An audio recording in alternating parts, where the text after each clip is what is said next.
Hello everyone, this is Globee, and today I am headed to Davies Manor in Bartlett, Tennessee, which is a suburb of Memphis here in Shelby County, Tennessee.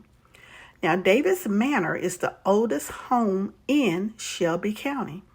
I visited Davies Manor a couple of years ago, but for the month of October, Davies is hosting the Manor in Mourning, Mourning, with exhibits that show the social and etiquette of mourning during the 1800s.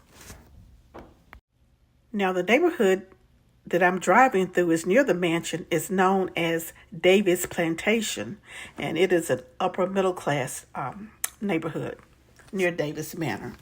Now, the land Davies sits on was once Chickasaw hunting grounds. The Treaty of 1818, which robbed the Chickasaw of all their western Tennessee lands, opened up this area to white settlers. Subject to the 1830 Removal Act, or Trail of Tears as it would be known, which was instituted by President Andrew Jackson, any remaining Chickasaws were forced out. Now, the oldest part of the manor was built between 1830 and 1831. And it's unclear who exactly built the original cabin. It said it could be any one of four men who owned the land during that time period. But Joel Roster expanded it from a one-room cabin with a loft to an open dog trot to 2 stories. And dog trot ran the length of the house from the front to the back, and they call it the dog trot because dogs could run from the front of the house to the back of the house. In 1851, log houses were no longer fashionable, and Mrs. Roster declared that she wanted a plank house closer to civilization. So the Rosters sold the house that they had spent 20 years expanding to 2 brothers, Logan Early and James Basker Davies. Now, the Davies brothers lived, farmed, married, and raised their children here. Before the Civil War, the Davies grew their land to around 800 acres. On the 220 improved acres of land prepared for agriculture, there were 22 enslaved workers who raised the livestock and grew cotton and corn. Those men and women lived in 5 slave houses on the plantation and furnished the labor that built a fairly well-off estate for the time. By Logan Davis's death in 1894, and with James following in 1904, Davis' land reached almost 1,200 acres. Much of this was sharecropped, which is an institution many describe as slavery under another name. Indeed, the harsh life of most sharecroppers kept them impoverished as the Davis heirs continued to gain the rewards. Logan's granddaughter Frances Ellen Davis inherited the property and placed it on the National Register of Historic Places in 1996 and designated it as a century farm. She established a historic nonprofit organization, the Davies Manor Association, to preserve and maintain the property.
Shelby County. You could make an argument and one of the oldest in West Tennessee. Yep, I was going to say you could make an argument for West Tennessee, but there are asterisks there.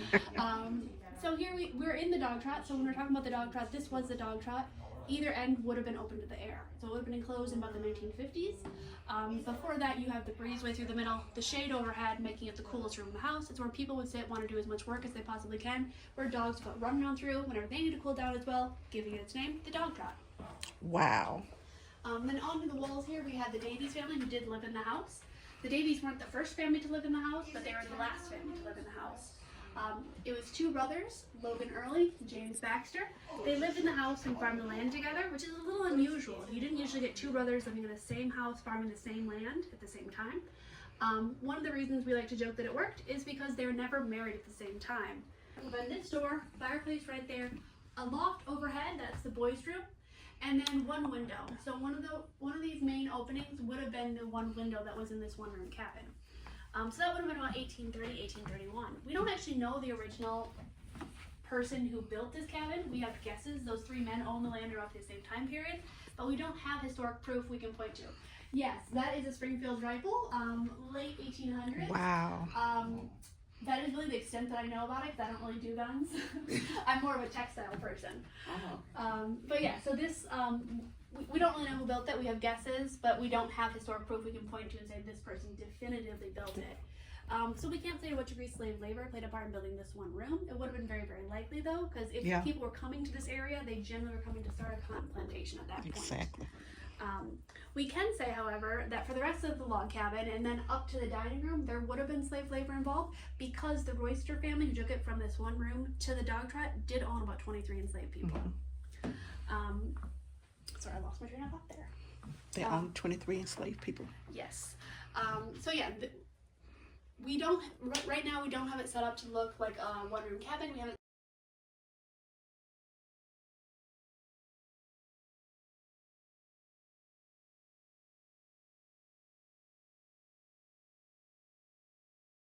So if she's in mourning for about two years, has a very strict outfit, very strict rules on what is considered appropriate to wear. The man's hat, and he has to mourn for 3 months. So it's a very, very big difference there. And did you have a question that you were? Oh, I did not. Oh, okay. No. Okay. But yeah, and then you got a mourning carriage parasol, and it started switching about 1940. I've always found it interesting.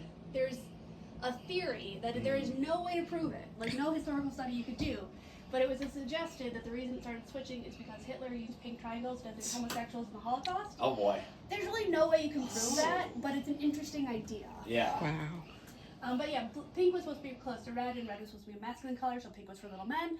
Blue was supposed to be dainty and delicate, easy. Okay, indigo. Sure. Yeah, so it would be very faint. Okay. But we do have family stories that say it was always painted blue. Sorry. I decided to eat my lunch and forgot to open up here. Oh, you're good.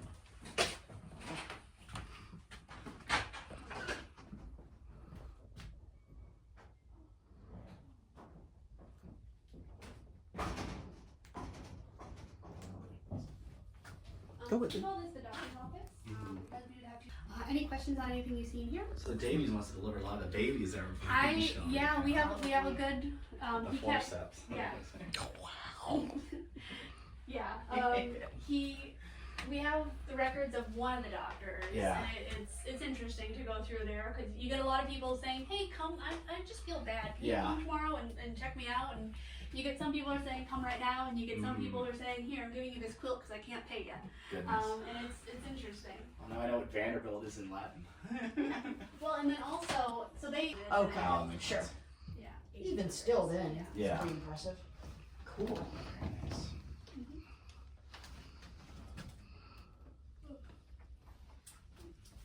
Questions I always also like to point out up there is our patent medicine cabinet. Okay. Because patent medicines are wild. Got a lot of snake oil. Yep. My sister's a nurse, so sometimes when I'm cleaning, I'll take a picture of ingredient list and say, "How dead will this make me?" And usually it's very dead. Yeah. Immediately dead. Immediately. Like there's one in there that's like 40% alcohol and then ether, chloroform, and morphine. Yeah. And ginger and pepper for taste. And it was supposed to get you to sleep or take away pain. I mean, it would do that, you just might not wake up. Correct. Well, the pain would be gone. It would be gone. You gotta give them that. It would be gone.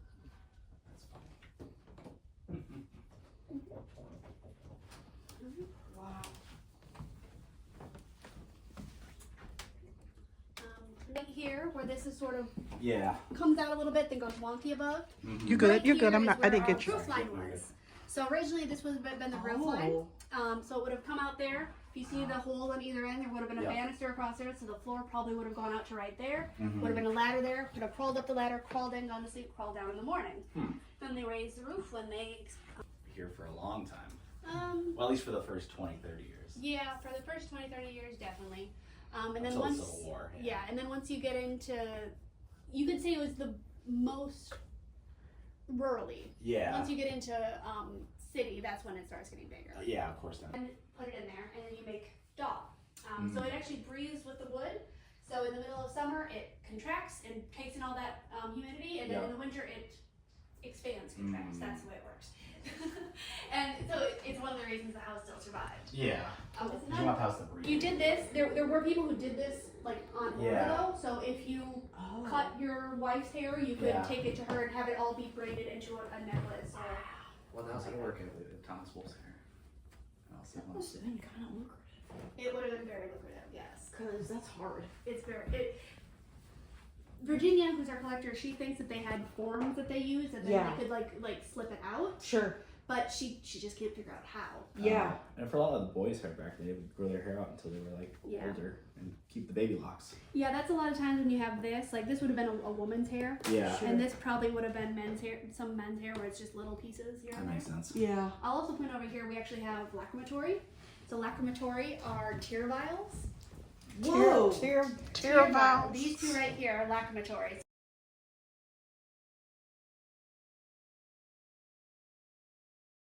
So if you weren't respecting the dead, you would get publicly ostracized. Like, yeah, so it's extreme. But so fascinating. Yeah. Yeah. Crazy. So yeah, and then over there we have all of this things relating to Queen Victoria and her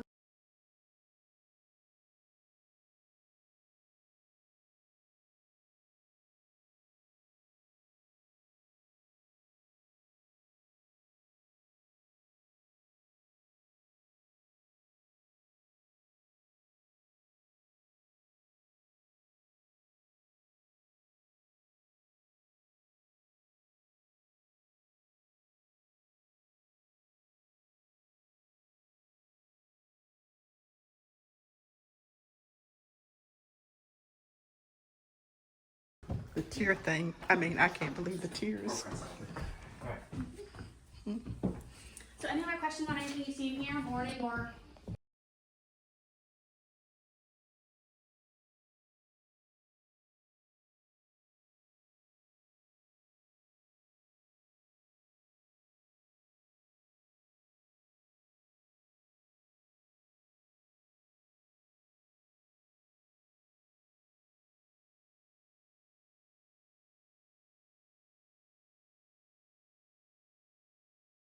Would leave. The apiary would be mad. Oh, And it's actually still, if you're a hardcore bee,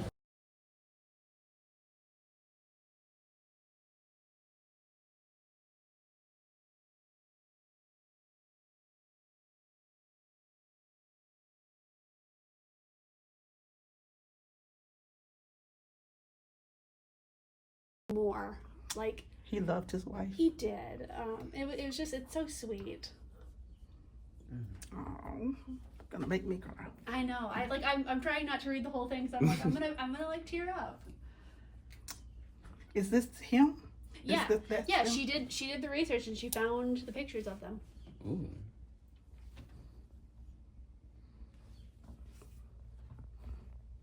Tell it when there are changes in things going on here, and so. Tell if volunteer dies or something. Well, like when someone retired, I said, hey, Oh, you yeah. see Nancy anymore? She retired. You know, she'll probably come up and help me with you, but I won't be here either. Crazy. But yeah, so the bee, you don't want to insult the bees. Lincoln Grant, and I think that's too long. And then this also is a stereopticon with some actually made stereo.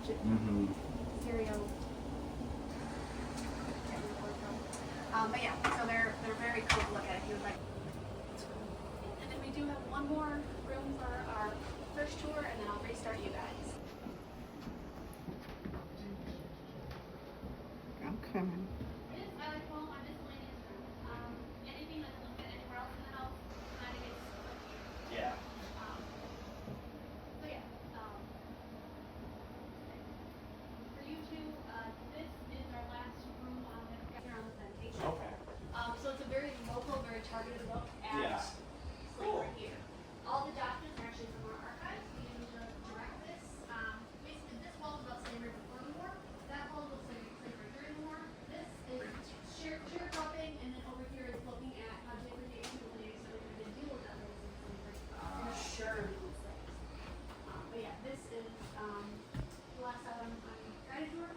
there are maps if you'd like to walk around as well. Okay. And then back to it. Oh, very nice. Thank you. Thank you. Originally, Yeah. 1830, 640. Oh, wow. By, then by the Civil War, it was about 1800. By Okay. about 1900, it was about 1200. Ah. And then in the 50s and 60s, that's actually 2000. Mm-hmm. Excuse me. When I talk too much, I start to go. Oh, yeah. But yeah, so then when we went from the 2000 down Yeah. to the 37 that we have now.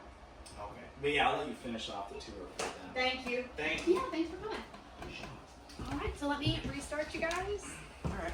Immediately after the Civil War in 1866. And then James actually remarried, and he married his first wife's younger sister, Paulina.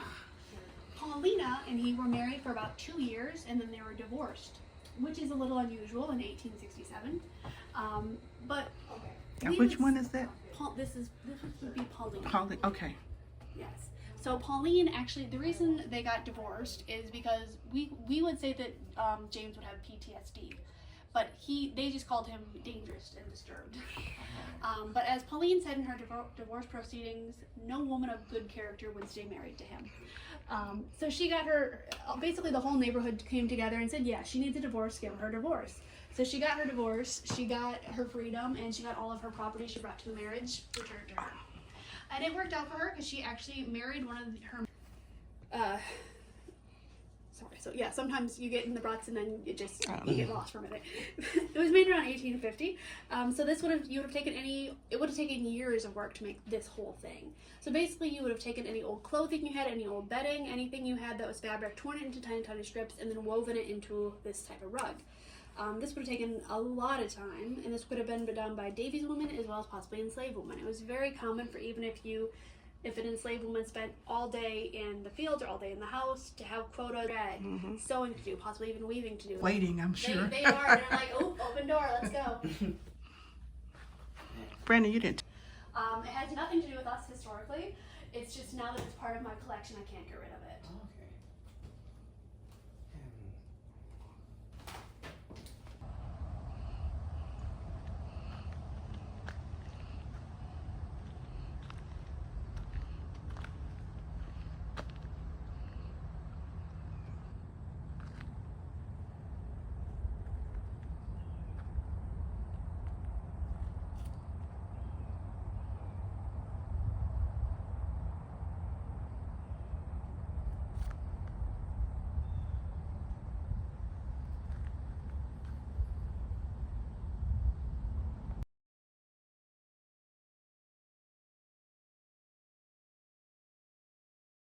Your rent wouldn't be due until the end of the year once their crop came in.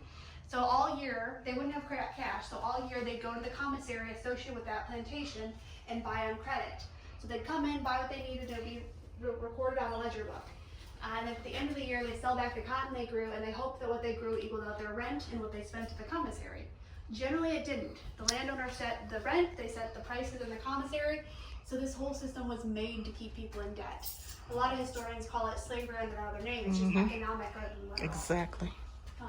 Another thing. And it was sad. Yep, talking about pellagra. So pellagra was an epidemic in the South, all about their diet. So sharecroppers were so poor that they pretty much every meal they made came down to the 3 M's, which was meal, meat, and molasses. Meal would be cornmeal. Meat would usually be packed meat like that came from the slaughterhouses up in Chicago that had the sort of worst cuts of meat in it with very little nutrients. And then molasses would be molasses. And of those 3, molasses had the most nutrients in it. So every meal would be a combination of those 3 things. However, they were missing, those 3 things together were missing some key nutrients. Pellagra became so bad in the South that the federal government actually did a study to see how to solve it. And they found that you could actually reverse the effects of pellagra or stop from getting it by eating 1 tin of tomatoes a week. So if you could add 1 tin of tomatoes to your diet a week, you'd totally prevent getting this disease. But people were so poor that they could not afford that 1 extra tin of tomatoes a week. So pellagra, what it was is they called it the 4 Ds. So you got, let's see if I can remember this, dermatitis, diarrhea, dementia, death. Wow. So literally people would die of this, but they couldn't afford that one extra tin of tomatoes. How much did that?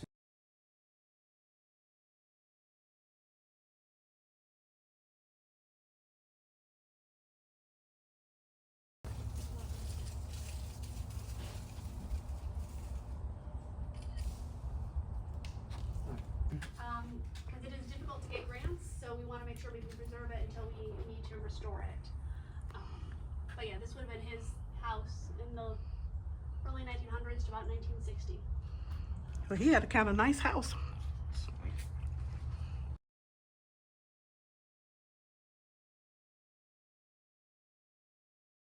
Come over here.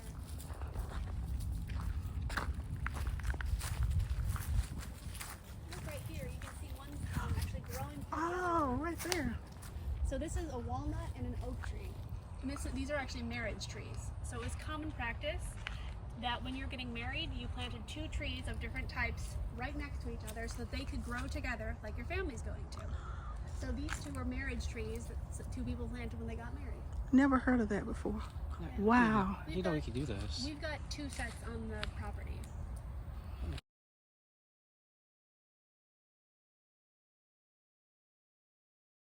She changes her mind. They really aren't smart at all. I once had it was that when you hear, you know, with the wind going through them, you hear the moaning as they go through the bottles, that that's actually the spirits that are trapped there. So. Oh, there's more deer. There's the babies again. Oh, so those are actually a pair of twins. And they're running like somebody's after them. Yeah. No matter how often they see me, they think I'm here to like kill them, and I'm like, dude, I don't have a gun or anything. I'm not Running. I'm not gonna bother you guys.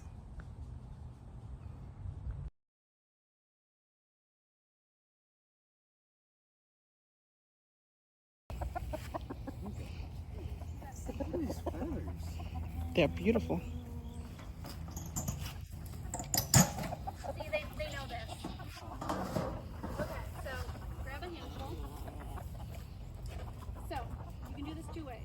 One, you can just sprinkle it for them, or you can let them try to feed from your hand. You better sprinkle it, I though. will They'll point pick you. out that some of them do have a slightly hard peck. Yeah. It's nothing more than like a hard pinch. Throw it in but there, it will Brandon. be startling. I told you throw it in there.